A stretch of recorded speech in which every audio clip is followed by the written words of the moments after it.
சிறகடிக்க ஆசை சீரியலில் அடுத்து வர எபிசோடில் ரோகிணியோட அம்மா இருந்துட்டு ரோகிணி கிட்ட போயிட்டு பணத்தை ஏற்பாடு பண்ணியா அப்படின்னு சொல்லிட்டு கேட்கவும், கேட்டிருக்கம்மா, கண்டிப்பாக கிடைக்கும்னு நான் நினைக்கிறேன் அப்படின்ற மாதிரியே சொல்கிறாங்க. கேட்கணும்னு நினச்சிட்டு இருந்தேன், நீ யார்கிட்ட பணத்தை கேட்டிருக்க அப்படின்னு சொல்லிட்டு கேட்கவும், மனோஜனா என்ன தான் பேசினாலையும் அவர் கண்டிப்பாக என்னை ஏற்றுக்கிற மாதிரி எனக்கு தெரியல. அவங்க அம்மா பேச்சை கேட்டுக்கிட்டு மறுபடியும் என் கூட வந்து சேர்ந்து வாழ்ற மாட்டார்.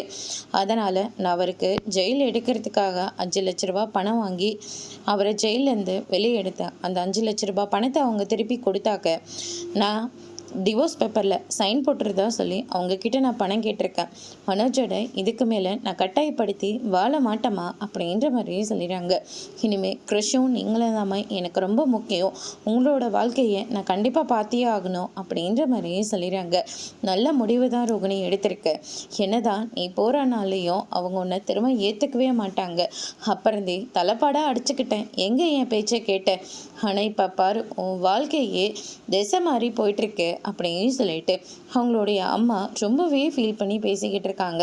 அதுக்கு அடுத்ததான் வந்து இந்த சைடு நம்ம விஜயா இருந்துட்டு அண்ணாமலை கிட்ட சொல்லி முத்துக்கிட்ட எப்படியாவது பணத்தை வாங்கி கொடுங்க, இவங்க தான் எவ்வளோ பணம் கேட்டாலையும் எப்பாடுபட்டாவது கொடுத்துருவாங்கல்ல, அதனால் மனோஜுக்கு இப்போ இவ்வளோ பெரிய பிரச்சனை வந்திருக்கு, தயவு செஞ்சு அந்த பணத்தை கொடுக்க சொல்லுங்கள் அப்படின்ற மாதிரி கேட்டுக்கிட்டு இருக்காங்க. மனசாட்சி இல்லாமல் அவங்ககிட்ட எப்படி திரும்ப திரும்ப பணத்தை கேட்க முடியும், அவங்களே கஷ்டப்பட்டு உழைச்சிட்ருக்காங்க அப்படின்ற மாதிரி சொல்லிடுறாங்க. அந்த நேரம் பார்த்து மனோஜ் இருந்துட்டு, எனக்காக யாரும் பணம் தர வேண்டாம், என் பிரச்சனையை நானே பார்த்துக்கிறேன் அப்படின்ற மாதிரி சொல்லிடுறாங்க. அதோட பிரம முடிச்சிருக்காங்க.